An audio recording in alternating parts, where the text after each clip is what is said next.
Ambassador Elena Park stood at the tall windows of the Galactic Council building. She watched ships from 100 different worlds come and go in the space above. 3 years had passed since Earth joined this great community of stars. 3 long years of proving that humans belonged here. Elena had spent every day working to show the galaxy that humans were worthy partners. She attended endless meetings where alien leaders spoke in clicking sounds or deep rumbles. She learned their customs and respected their ways. Most importantly, she kept the peace. The other species had not welcomed Earth easily. The Zephyrians thought humans were too emotional. The Crystalline Collective found human thoughts too chaotic. But the worst were the Thurians. They saw humans as weak creatures who would break under pressure. General Vex High of the Thurian Empire made his feelings clear at every meeting. His large frame and sharp teeth intimidated many species. But Elena never backed down from his challenges. She answered his insults with calm words and reasoned arguments. Today brought news that made Elena smile. Earth's first colony had been approved for the Harmony 7 system. After months of negotiations, she had secured a beautiful world for human families to call home. The planet had clean water, fertile soil, and peaceful skies. Elena's assistant, Marcus Chen, entered her office with fresh reports. The first colonist ships reached Harmony 7 yesterday, he said with excitement. 200 volunteers, including 45 children. They're already setting up the research station and school. Elena felt proud as she read the updates. Dr. Sarah Kim led the science team, studying the planet's unique plants. Families built homes near crystal-clear streams. Children played in gardens while their parents worked on exciting discoveries. There's one problem, Marcus added carefully. General Vex High filed a formal complaint. He claims Harmony 7 belongs to the Thurian Empire. Elena's smile faded. The Thurian Empire always wanted more territory. They had the strongest military in the galaxy and used it to take whatever they desired. But Elena had done her homework on this system. The council ruling was clear, she said firmly. Harmony 7 has no native, intelligent life. The system is open for peaceful colonization. We followed every rule. Marcus nodded but looked worried. The Thurians are moving warships toward the system. They say it's routine patrol. But our sources think otherwise. Elena stood and smoothed her diplomatic robes. She had faced Thurian threats before and always found peaceful solutions. This would be no different. Schedule a meeting with Chancellor Moore then. We need to address this before it becomes a real crisis. The next morning, Elena sat across from Chancellor Moore then in his private chambers. The elderly leader had ruled the Galactic Council for decades with wisdom and fairness. His gray skin showed the marks of age, but his eyes remained sharp. The Thurians are testing us again, Elena explained. They want to see if Earth will fight or back down. But we don't need war to solve this problem. Chancellor Moore then poured tea from his homeworld. General Vex High has significant support among the military species. Many still see humans as children, playing at galactic politics. Elena sipped the bitter tea politely. Then we must show them differently. What if Earth and the Thurian Empire shared the Harmony 7 system? There's room for both peoples to benefit. The Chancellor raised his eyebrows. You would give up half your first colony for peace? Peace benefits everyone, Elena replied. War only brings death and suffering. Surely the Thurians can see the wisdom in cooperation. 3 days later, Elena stood before the full Galactic Council. Representatives from 50 species filled the great chamber. General Vex High sat with the Thurian delegation, his scarred face showing amused contempt. Elena spoke clearly so all could understand. Earth proposes a joint settlement of the Harmony 7 system. Humans will focus on scientific research, while Thurians develop mining operations. Both species can prosper without conflict. She presented detailed plans showing how the arrangement would work. Separate areas for each species, shared resources, and joint projects. The proposal followed all galactic laws and customs. General HFY stood when Elena finished. His voice boomed through the chamber. The weak humans offer half their prize because they fear real war. This proves they do not deserve any territory at all. 8. Elena remained calm despite the insult. General, Earth seeks partnership, not conquest. Surely the great Thurian Empire gains more from cooperation than conflict with peaceful neighbors. Other species murmured approval of Elena's words. The Thurians had made many enemies with their aggressive expansion. Most council members preferred Elena's peaceful approach to HFY's threats. Chancellor Moore then called for a formal vote. The proposal passed by a wide margin. General HFY's face darkened with anger, but he was forced to accept the council's decision. Elena felt victorious as she returned to her office. Another crisis solved through patience and diplomacy. Earth's reputation grew stronger with each peaceful resolution, but her satisfaction was short-lived. Marcus burst into her office with an urgent message from the colony. "There's been an incident," he said breathlessly. Thurian ships approached the colony yesterday. They demanded all humans leave immediately. Dr. Kim managed to talk them down, but they're still in the system. Elena frowned as she read the full report. The Thurian commander had been aggressive and threatening. He claimed humans were violating the new agreement by existing on Thurian territory. "Get me a direct channel to General HFY," Elena ordered. "We need to clarify the agreement before someone makes a terrible mistake." The general's image appeared on Elena's screen an hour later. His sharp smile showed no warmth or friendship.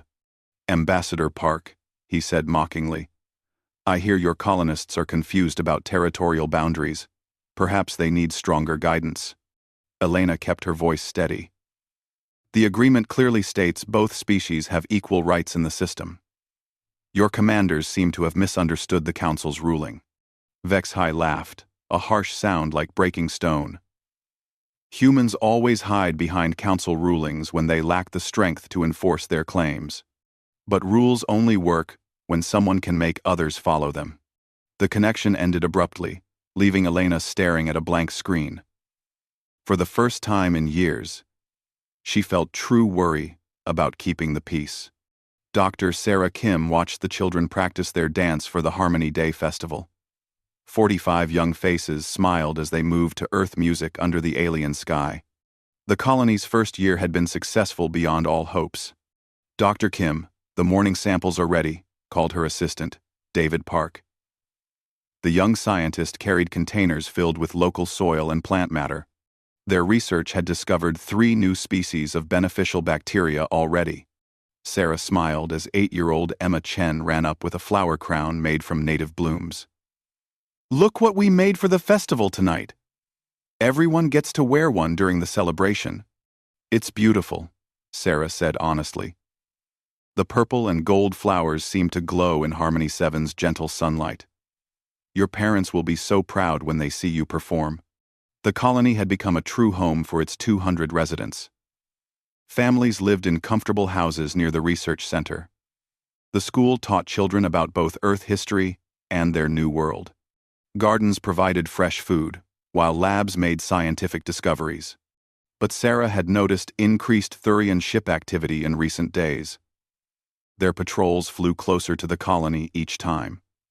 Yesterday, a Thurian commander had demanded inspection rights of all human facilities. "Dr. Kim," David called urgently from the communication center. "I'm getting strange readings from our sensors. Multiple ships approaching from the outer system." Sarah hurried to the control room and checked the displays. 20 Thurian warships moved toward Harmony 7 at attack speed.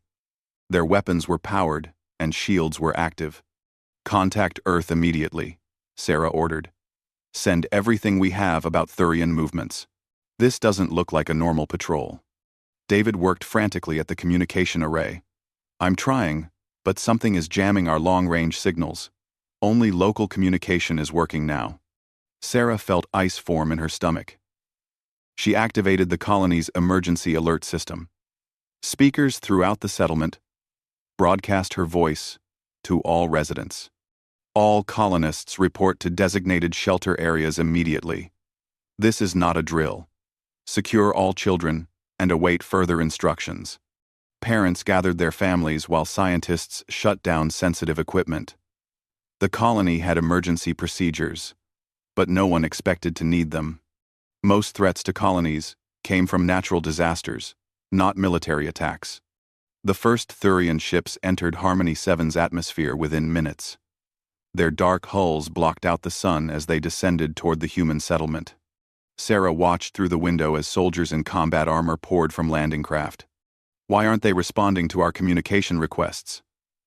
David asked in a shaking voice.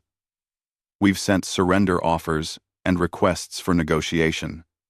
They're ignoring everything." Sarah grabbed the microphone for the colony's external speakers. Perhaps she could reach the Thurian commander directly. "Thurian forces. This is Dr. Sarah Kim of the Harmony 7 Research Colony. We are peaceful civilians under Galactic Council protection. Please state your intentions." General Vexhi's voice boomed from the Thurian ships. "Humans of Harmony 7. You have violated Thurian territory for the last time. Your presence here ends today. Surrender all facilities and prepare for relocation. General, please contact Ambassador Park on the Council station. She can clarify the legal agreement for shared settlement. We don't need to have conflict over this misunderstanding." Vexhi's laughter echoed across the colony. "There is no misunderstanding, human. Your kind must learn the price of challenging the Thurian Empire. Begin the demonstration." Sarah watched in horror as Thurian soldiers surrounded the school where children were still practicing for their festival. Parents screamed as armored figures pushed past them toward the young ones. "No, they're just children," Sarah shouted into the microphone. "Whatever dispute you have, it's with adults, not innocent kids." But the Thurians paid no attention to her pleas. Sarah saw soldiers raise their weapons toward the school building. She ran from the communication center toward the festival area where families had gathered. The first energy blasts lit up the afternoon sky. Sarah heard screams and crying as buildings erupted in flames. Thurian soldiers moved systematically through the colony, targeting anywhere children might be hiding. 8-year-old Emma Chen still wore her flower crown when Sarah found her small body in the school's main hall. The purple and gold blooms were now stained with red. Around her lay the bodies of 44 other children who had been practicing their dance just hours before. Sarah crawled from hiding spot to hiding spot, trying to help survivors. But the Thurians had been thorough in their work. Every child in the colony was dead. 23 adult civilians had also been killed trying to protect their families. "Record everything," whispered Michael Torres, a security officer who had been wounded in the attack. "The galaxy needs to see what they did here. Make them understand what kind of monsters would murder children." Sarah used her personal recorder to document the horror. She spoke quietly as she moved through the devastated colony, identifying each victim and describing how they died. The Thurians had not simply killed quickly. They had made the children suffer. Emma Chen, age 8, she whispered into the device, shot multiple times while trying to hide under her teacher's desk. Still wearing the flower crown she made for tonight's festival. James Park, age 6, she continued through tears. Bound. Clutching the drawing he made for his parents. The picture shows a happy family on their new world. The recording went on for over an hour as Sarah documented every murdered child. She included details about their personalities, their dreams, and their fears. These were not numbers in a military report. They were individuals with names and families who loved them. As evening came, the surviving adults gathered in the damaged communication center. 15 humans remained alive, out of 200 colonists. Most were injured, and all were traumatized by what they had witnessed. "The jamming has stopped," David reported with a broken voice. "I can reach Earth now." Sarah took the microphone with shaking hands. Ambassador Park needed to know immediately what had happened to her people. "Earth Control. This is Dr. Sarah Kim on Harmony 7. We have experienced an unprovoked attack by Thurian forces. Colony population reduced from 200 to 15 survivors. All children are dead. Repeat. All children in the colony have been murdered. The response from Earth came within minutes. Captain Jin Torres's voice carried barely controlled rage. Dr. Kim, confirm your last message. Did you say all children were killed? Confirmed, Sarah replied through tears. 45 children, between ages 4 and 16. 23 adult civilians also dead. General Vexhai personally ordered the attack. He called it a demonstration. A long silence followed before Captain Torres spoke again. Dr. Kim, document everything you can. Send all evidence to Ambassador Park immediately. The galaxy will answer for this. Ambassador Elena Park stared at the datapad in her trembling hands. Dr. Kim's report contained names, ages, and images of every murdered child. Elena had met many of these families during the colony's planning phase. She remembered Emma Chen's excited questions about alien flowers and James Park's shy smile. The emergency session of the Galactic Council was called for immediate assembly. Representatives from 50 species filled the Great Chamber with urgent whispers and concerned expressions. Word of the attack had spread quickly through diplomatic channels. Elena sat in the Earth delegation area, with Captain Jin Torres beside her. The military officer had arrived from Earth that morning with a full battle fleet hidden just outside Council space. His face showed the controlled anger of a soldier ready for war. Ambassador, he whispered quietly, Earth's fleet awaits your orders. Just say the word, and we will turn the Thurian Empire into dust and memories. Elena shook her head slowly. Not yet, Captain. Let me try diplomacy one more time. Perhaps the Council can deliver justice without bloodshed. Chancellor Moore then called the session to order with heavy strikes of his ceremonial gavel. His ancient face showed deep sadness as he addressed the assembly. We gather today to address the tragic events at Harmony 7. The Thurian Empire has provided their official account of military operations in the system. General Vexhai will present their position. The massive Thurian warrior stepped to the speaker's platform with no sign of shame or regret.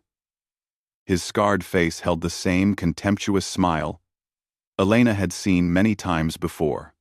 Honorable Council members, Vexhai began in his booming voice, the Thurian Empire conducted a lawful military operation against illegal human settlements in our territory.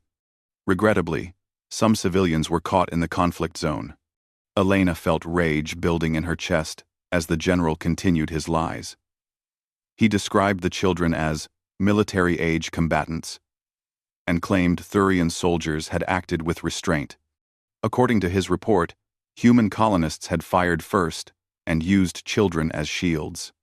The Thurian Empire regrets any loss of civilian life. Vexhai concluded with mock sincerity. But humans must learn to respect the territorial rights of superior species. This incident could have been avoided if Earth had withdrawn from Thurian space as demanded. Murmurs of concern echoed through the chamber as other representatives discussed possible responses. Most species favored economic sanctions against the Thurian Empire. The Crystalline Collective suggested a formal censure. The Zephyrian delegate proposed mediated negotiations. Chancellor Moore then nodded thoughtfully as he listened to various opinions. This is indeed a serious matter requiring careful consideration. Perhaps a joint commission could investigate the incident and recommend appropriate sanctions. No, Elena said quietly as she stood from her seat. Her voice carried clearly through the chamber despite its soft tone. There will be no commission. There will be no investigation. There will be no sanctions. The chamber fell silent as all eyes turned toward the human ambassador. Elena walked slowly to the speaker's platform, her diplomatic robes flowing behind her. Captain Torres watched with growing intensity as she approached the podium. Honorable Council members, Elena began in her usual calm tone. For 3 years, Earth has sought peace through this great institution. We have followed every law, respected every custom, and trusted in the wisdom of galactic justice. She activated a holographic display that showed images from Dr. Kim's report. Pictures of the destroyed colony appeared in the air above the assembly. Representatives gasped as they saw the systematic destruction of civilian areas. These are the results of General Vexhi's lawful military operation, Elena continued. 45 children between the ages of 4 and 16, shot down while practicing for a cultural festival. Murdered while hiding under school desks. The images changed to show individual victims. Emma Chen, with her flower crown. James Park, clutching his family drawing. Other children, whose only crime was being human. Let me tell you about 8-year-old Emma Chen, Elena said, as her voice grew stronger. She wanted to be a scientist, like Dr. Kim. She asked me once if aliens had flowers on their worlds. She made crowns from Harmony 7's native blooms for yesterday's celebration. Elena's diplomatic mask began to crack as she continued. 6-year-old James Park drew pictures of his family every day. His parents saved them all. He was excited about making friends with alien children someday. He believed in the Galactic Council's promise of peace between species. General Vexhi shifted uncomfortably as Elena named each murdered child. Her voice carried throughout the chamber as she described their personalities, their dreams, and their final moments of terror. For 3 years, I have stood in this chamber and spoken of human values: compassion, cooperation, peaceful coexistence. I believed these principles could bridge any divide between species. I was wrong. Elena's voice rose as she faced General Vexhi directly. You wanted to see human weakness, General? You wanted to test our resolve? You have shown the galaxy something far more dangerous than human weakness. You have shown them human limits. The chamber remained completely silent as Elena continued her transformation from diplomat to something far more dangerous. There are lines that civilized beings do not cross, she declared. There are acts so evil that they demand absolute justice. General Vexhi, you have crossed every line that separates civilization from barbarism. Elena turned to address the full council with ice-cold fury in her voice. Earth withdraws from all treaties with the Thurian Empire.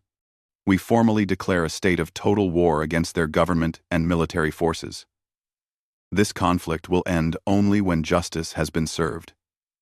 Shocked gasps echoed through the chamber as representatives realized the peaceful humans had chosen warfare over diplomacy. Several species began urgent consultations with their homeworlds.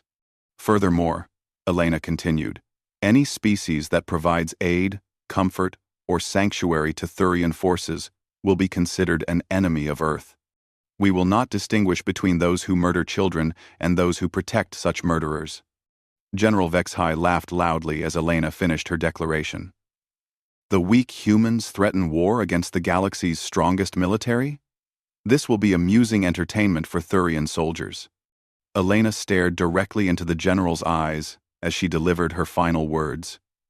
General, you wanted to teach humans about superior species and territorial rights. Now Earth will teach the galaxy what happens when peaceful people have nothing left to lose. We will show you the difference between strength and brutality. She turned and walked from the chamber with Captain Torres beside her. Behind them, the Galactic Council erupted into chaos as species chose sides for the coming war. Ambassador, Captain Torres said as they reached the Earth delegation ship. What are your orders for the fleet? Elena looked back at the council building where she had spent 3 years building bridges between species. Captain, signal all Earth forces. Operation Children's Justice begins immediately. Show the galaxy what humans do when diplomacy fails to protect the innocent. Captain Jin Torres stood on the bridge of the ESV Retribution as Earth's war fleet assembled in deep space. 50 ships had answered the call for Operation Children's Justice. Every vessel carried crews burning with righteous anger over the Harmony 7 massacre. Signal from Earth Command, reported Communications Officer Lisa Wang. Ambassador Park has returned to Earth and assumed authority over all military operations. New ships are launching every hour to join our forces. Torres nodded grimly as he studied tactical displays. Earth had spent decades preparing for this moment, while publicly maintaining peaceful intentions. Hidden shipyards had built warships disguised as research vessels. Exploration probes had mapped Thurian military positions throughout the galaxy. The ambassador is requesting a secure channel, Wang announced. Elena Park's image appeared on the main screen. The diplomat who had once preached peace now wore a military command uniform. Her eyes held the cold determination of someone who had seen too much evil go unpunished. Captain Torres. Earth's industrial capacity has been converted to military production. Every colony, every research station, every civilian facility is now dedicated to this war effort. We will not stop until justice is served. Torres felt pride at seeing humanity united in purpose. What are your orders, Ambassador? Begin with Thurian military bases in the Outer Rim sectors. Use Protocol 7 for all engagements. No prisoners, no negotiations, no mercy. The galaxy must understand that attacking human children carries the ultimate price. Protocol 7 made Torres's blood run cold. It abandoned every rule of civilized warfare that humans had followed since joining galactic society. Ships would use suicide tactics, biological weapons, and terror bombing against civilian targets that supported the military. Ambassador, Protocol 7 violates every galactic convention on warfare. Other species will see us as monsters. Elena's expression never changed. Captain, they already saw us as weak victims. Now they will see us as something far more dangerous. Begin the operation. The first strike hit Thurian Base Omega-7 at dawn local time. Human ships emerged from hyperspace directly above the military installation. Instead of demanding surrender, they immediately opened fire with everything they had. Lieutenant Commander Sarah Park led the initial assault in her fighter squadron. Remember what they did to the children, she broadcast to her pilots. No mercy for child killers. The human attack shocked Thurian defenders with its ferocity. Earth pilots flew their ships directly into enemy vessels rather than retreat when damaged. Every fighter became a guided missile when conventional weapons failed. Thurian Base Omega-7 is destroyed, Torres reported to Elena after the battle. No survivors. Our losses were 60%, but every pilot volunteered for the mission, knowing they would not return. Elena received the news without emotion. Excellent. Begin Phase 2 immediately. Target their supply lines and civilian infrastructure supporting military operations. Human forces spread across Thurian space like a plague of righteous fury. They struck mining colonies that produced military materials. They destroyed food production facilities that fed Thurian armies. They eliminated communication networks that coordinated defense efforts. But the humans' most terrifying weapon was their complete willingness to die for victory. Thurian soldiers had never faced enemies who sought death in service to their cause. Every human ship that was cornered became a bomb aimed at the nearest Thurian target. General Vex High watched reports of these attacks from his command ship with growing unease. The pathetic humans were supposed to surrender after facing superior Thurian strength. Instead, they fought like rabid animals with nothing to lose. Sir, we've lost 12 major military installations in the past week, reported Colonel Drakhai, his second in command. Human forces are using kamikaze tactics against all our positions. They're not trying to capture anything. Just destroy everything we have. Vex High studied tactical displays, showing human fleet movements. The enemy was everywhere at once, striking without warning and vanishing before reinforcements could arrive. Worse, other Thurian commanders were beginning to question his decision to attack Harmony 7.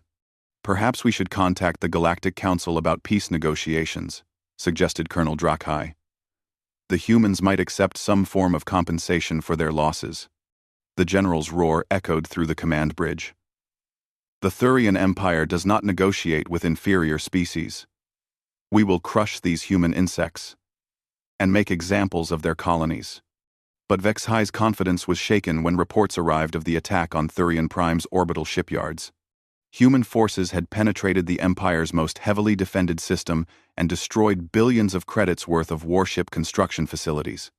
Ambassador Elena Park had personally led the assault in a converted science vessel packed with nuclear explosives. Her ship rammed directly into the main construction platform while broadcasting a message to the entire Thurian fleet. This is Ambassador Elena Park of Earth. Remember the names Emma Chen and James Park. Remember what you did to 45 innocent children. This is only the beginning of what humanity will do for justice. The explosion destroyed the shipyards and crippled Thurian naval production for years. Elena's sacrifice became a symbol that inspired human forces throughout the galaxy. Every ship now carried her final message painted on their hulls. Other galactic species watched the war with growing alarm. The peaceful humans had transformed into something terrifying in their quest for vengeance. Economic sanctions and diplomatic protests seemed laughably inadequate compared to the total destruction humans rained on their enemies. Chancellor Moore then attempted to broker peace talks between Earth and the Thurian Empire, but both sides refused all communication. The humans demanded unconditional surrender and the execution of General Vexhi. The Thurians insisted they would never bow to inferior creatures. This war will destroy both species if it continues, the Chancellor warned other council members. The humans have abandoned all restraint in their pursuit of justice. They will not stop until every Thurian is dead or their own species is extinct. Captain Torres received command of all human forces after Elena's sacrifice. He stood before holographic displays, showing Thurian Empire territory shrinking daily under relentless human assault. Industrial worlds burned, while military bases became graveyards. Signal all fleet commanders, Torres ordered. Begin final phase operations. Target the Thurian homeworld and all government installations. End this war by ending their ability to wage it. His communications officer looked troubled. Sir, intelligence reports indicate massive civilian populations on the target worlds. Protocol 7 would mean killing billions of non-combatants. Torres thought of Emma Chen's flower crown and James Park's family drawings. They should have considered civilian casualties before murdering our children. Carry out the orders. Human warfleets converged on Thurian space like avenging angels bringing final judgment. The species that had once sought peace through diplomacy now sought justice through total victory. General Vexhi would soon learn that humanity's capacity for violence matched their capacity for love when innocent lives were at stake. General Vexhi's command ship shuddered under human weapons fire as Captain Torres led the final assault on the Thurian homeworld. The massive warship's shields failed one by one, while evacuation pods fled toward the planet's surface. Sir, all outer defense platforms have been destroyed, reported Colonel Drakhi with panic in his voice. Human forces are landing troops directly outside the capital city. They're demanding your immediate surrender. Renable. Vexhi watched through viewports as human ships filled the sky above his homeworld. Instead of orbital bombardment, they deployed ground forces to hunt down specific targets. The humans wanted him alive for something worse than a quick death. Open communication channels to the human fleet, Vexhi ordered reluctantly. Perhaps he could negotiate terms that would save his empire from total destruction. Captain Torres's scarred face appeared on the command screen. Months of warfare had aged the human officer beyond his years. His eyes held the cold fire of someone who had seen too many friends die for justice. General Vexhi, you are surrounded and defeated. Surrender yourself immediately for trial and execution. Your cooperation may spare some civilian populations from further destruction. Vexhi drew himself up to his full impressive height. I am a Thurian general. My people have ruled space for 10,000 years. I will not submit to judgment by inferior creatures. Torres's expression never changed. General, your people ruled through fear and strength. But you never understood that humans protect what we love with greater strength than you use to take what you want. Surrender now, or watch your homeworld burn. The transmission ended, leaving Vex High staring at a blank screen. Around him, his staff waited for orders that could save their civilization, or condemn it to destruction. The general who had ordered the murder of children now faced the consequences of his evil choices. Human ground forces moved through the Thurian capital with devastating efficiency. They bypassed civilian areas while targeting government buildings and military installations. Citizens watched in terror as soldiers who looked like small, weak creatures destroyed the Empire's most powerful defenses. Dr. Sarah Kim walked among the human troops as they secured the capital. The survivor of Harmony 7 had volunteered to witness Vex High's capture personally. In her hands, she carried the recorder that contained testimony of every murdered child. There, she pointed toward a massive building that served as military headquarters. Intelligence reports say Vex High is hiding in the underground command center. Human soldiers used shaped charges to blast through reinforced doors, while Thurian defenders surrendered rather than face certain death. The Empire's military had lost its will to fight after months of devastating defeats. They found General Vex High in his command bunker, surrounded by loyal guards and government officials. The massive alien still wore his ceremonial armor, but his confident swagger was gone. Fear had replaced arrogance in his small eyes. "General Vex High," Captain Torres announced formally, "you are under arrest for crimes against humanity and violations of galactic law. You will be tried for the murder of 45 children and 23 civilians on Harmony 7. Vex High's guards raised their weapons but stopped when human soldiers aimed fusion rifles at them. The alien warriors understood that resistance meant immediate death for everyone in the bunker. "I demand treatment as a prisoner of war under galactic conventions," Vex High declared with false bravado. "Your human laws have no authority over Thurian citizens." Dr. Kim stepped forward and activated her recorder. "This device contains the final words of every child you murdered. Before you die, you will listen to what Emma Chen said while bleeding to death. You will hear James Park calling for his mother as he died." The trial of General Vex High was broadcast throughout the galaxy as a warning to all species. Human justice proved swift, but thorough, in documenting the general's crimes. Evidence from Harmony 7 was presented in horrifying detail, while survivors testified about the systematic murder of children. Vex High attempted to defend his actions as necessary military strategy. He claimed humans were expanding too rapidly and needed to be controlled through demonstrations of superior strength. His lawyers argued that different species had different concepts of appropriate warfare. Captain Torres served as chief prosecutor for the human government.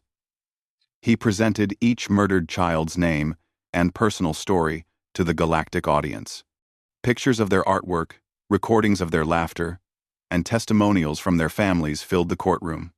Emma Chen wanted to be a scientist, Torres declared while showing the girl's flower crown. She believed different species could learn from each other and become friends. General Vex High killed that dream along with 44 others. The verdict was never in doubt. Vex High was found guilty on all charges and sentenced to death by the same methods his soldiers had used on human children. The execution would be carried out publicly to demonstrate the price of crossing humanity's moral boundaries. On the day of execution, representatives from every galactic species gathered to witness justice. Vex High was brought to the same location where Harmony 7's children had been murdered. A memorial garden now grew there with 45 trees planted in their honor. Dr. Kim read the names of every victim as Vex High faced his final moments. The general, who had once laughed at human weakness, now begged for mercy from the species he had tried to destroy. "James Park, age 6. Doctor," Kim announced as the execution began. "Emma Chen, age 8. She continued through the entire list, while Vex High experienced the same terror those children had felt in their final moments. The general's death was broadcast live throughout the galaxy as a warning to anyone who would harm human children. Other species watched in silence as the peaceful diplomats they had once known demonstrated the terrible price of ultimate evil. With Vex High's death, The Thurian Empire formally surrendered to Earth forces. Captain Torres accepted their unconditional submission while standing in the memorial garden where children had once played. The war was over, but its lessons would echo through galactic history. The new galactic order established strict laws protecting civilian populations and especially children of all species. Earth's military might ensured these laws would be enforced with absolute authority.